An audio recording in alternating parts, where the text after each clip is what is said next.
If your legs look like tree trunks by the end of the day, what I'm about to share could change everything. As a board-certified internal medicine physician, I've seen patients reduce their leg swelling by up to 60% in just 2 weeks using these 7 foods. But here's what shocked me most. The food at number 3 actually works faster than the water pill I used to prescribe. And the one at number 7? Most people are eating it completely wrong, which is why it's not working for them. Stay with me, because by the end of this video, you'll know exactly what to eat tonight to wake up with lighter, more comfortable legs tomorrow.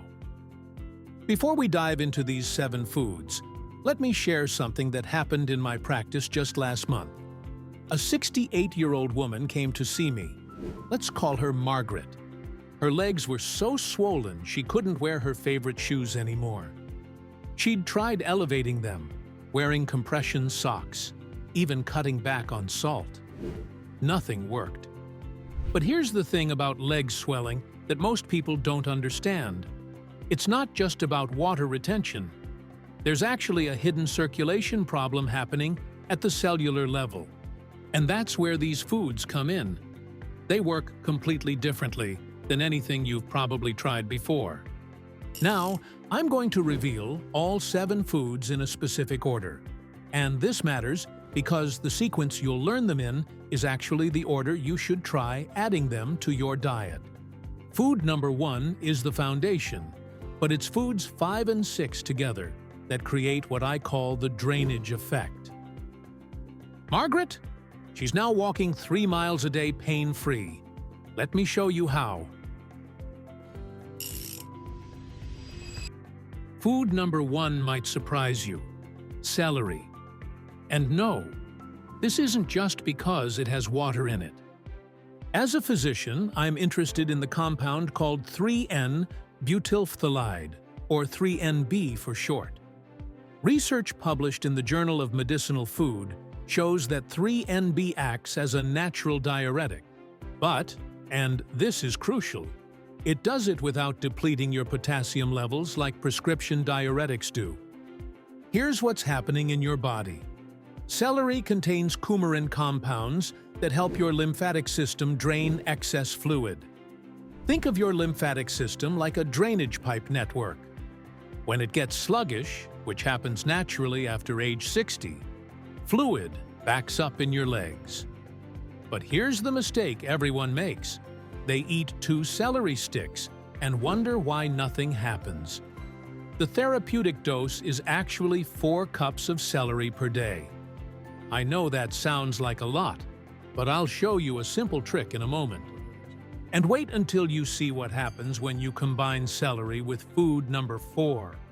That's when patients tell me they notice the dramatic difference. The easiest way? Juice it. 16 ounces of celery juice first thing in the morning. Or add 2 cups to your morning smoothie and 2 cups to an afternoon soup or salad. Food number 2 is one you'll actually enjoy: watermelon. But before you rush to the store, there's something specific you need to know about which part to eat. Watermelon contains an amino acid called L-citrulline, and here's what fascinated me as a physician. L-citrulline converts to L-arginine in your kidneys, which then produces nitric oxide. Nitric oxide relaxes your blood vessels, improving circulation and helping fluid move out of your legs.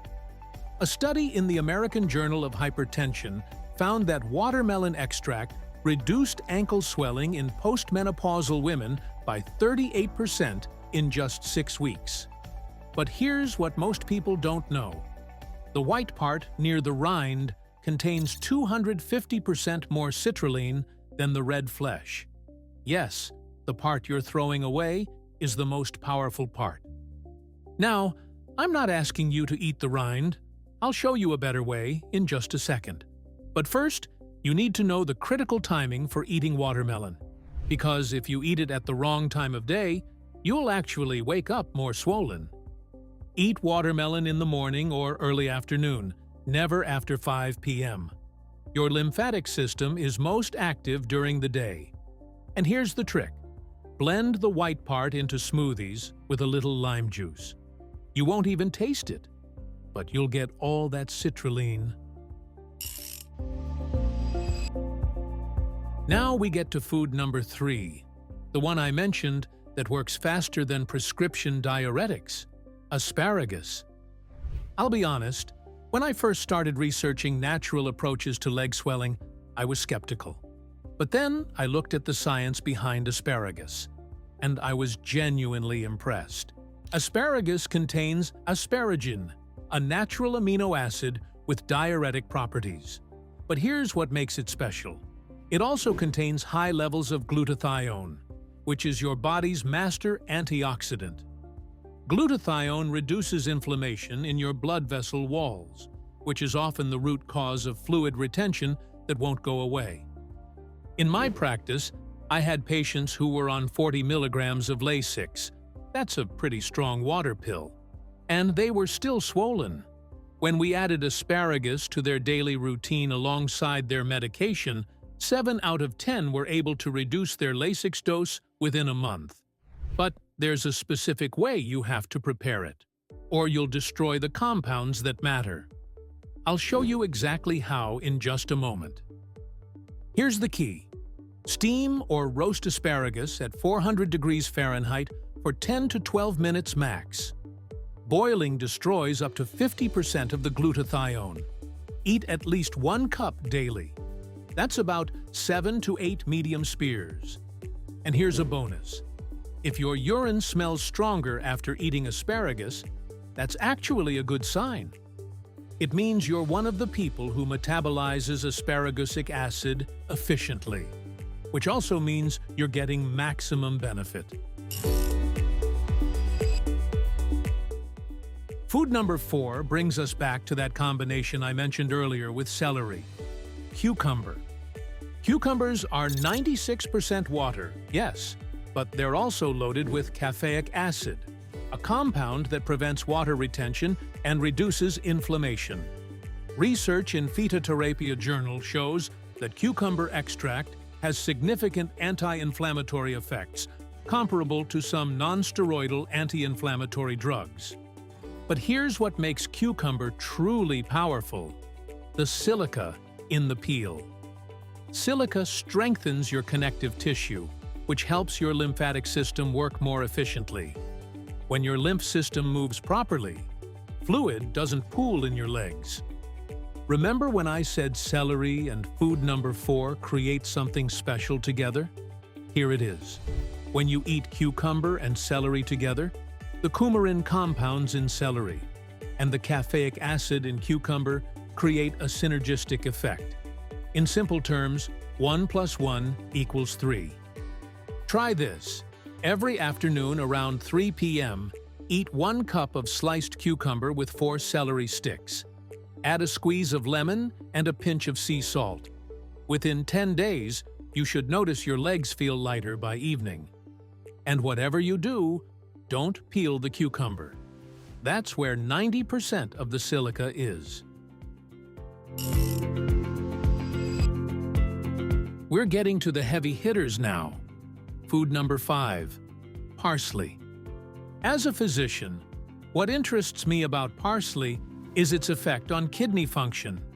Parsley contains compounds called apiol and myristicin, which increase urine production and help your kidneys flush excess sodium, one of the main culprits behind leg swelling. A study in the Journal of Ethnopharmacology found that parsley seed extract increased urine volume significantly and helped reduce edema. But here's what I want you to understand.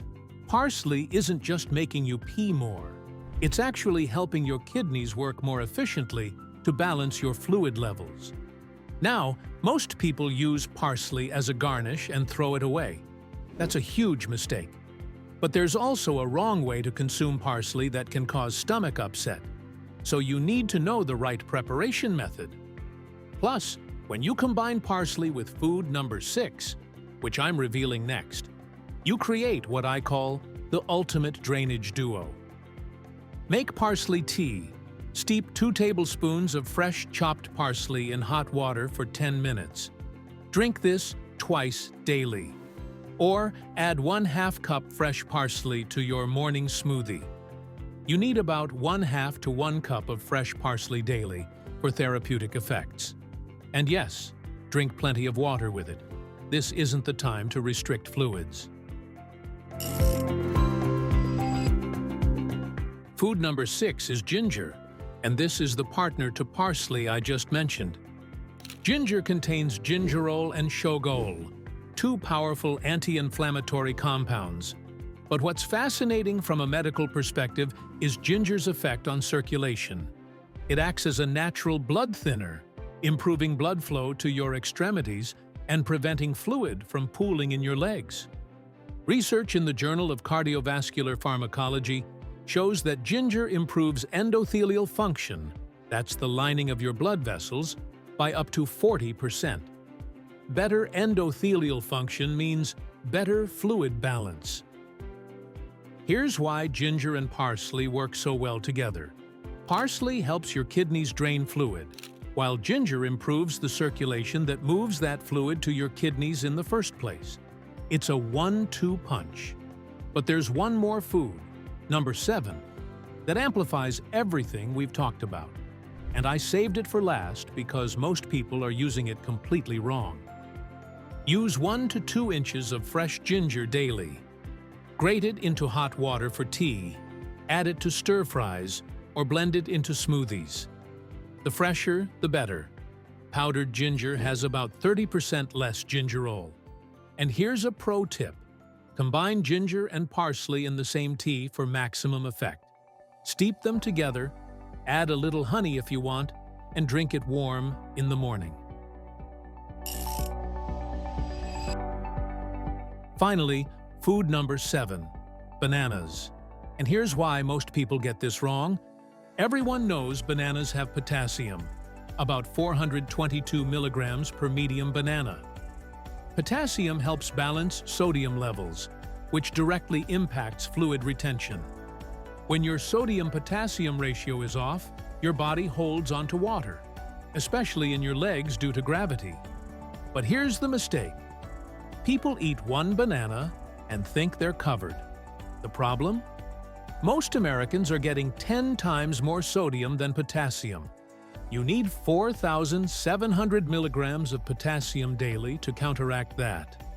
1 banana gives you less than 10% of what you need. Plus, bananas are high in natural sugars, which can actually cause temporary water retention in some people if eaten in large quantities. So, am I saying bananas don't work? No, but you need to eat them strategically, and you need to pair them with other potassium-rich foods. Let me show you the right way. Eat 1 banana daily, but pair it with these other high-potassium foods: avocado, 975 milligrams, sweet potato, 950 milligrams, spinach, 840 milligrams per cup cooked, and white beans, 1,000 milligrams per cup. Spread your potassium intake throughout the day. Don't load it all at once. And here's the critical part. Eat your banana in the morning, not at night, because the natural sugars can cause temporary overnight water retention in some people. Let's bring this all together. Here's your daily protocol for the next 2 weeks. Morning, celery juice, 16 ounces, plus banana plus ginger parsley tea. Lunch, large salad with cucumber, avocado, and asparagus. 3 p.m. snack, cucumber slices with celery sticks. Dinner, sweet potato with spinach and white beans. Before bed, watermelon, if needed, but ideally earlier in the day. Track your progress. Measure your ankles at the end of the day, same time, for 14 days. Most of my patients notice visible reduction by day 7 and significant improvement by day 14. One important note, if you're on blood thinners, blood pressure medication, or diuretics, talk to your doctor before making major dietary changes. Ginger and these foods can interact with certain medications.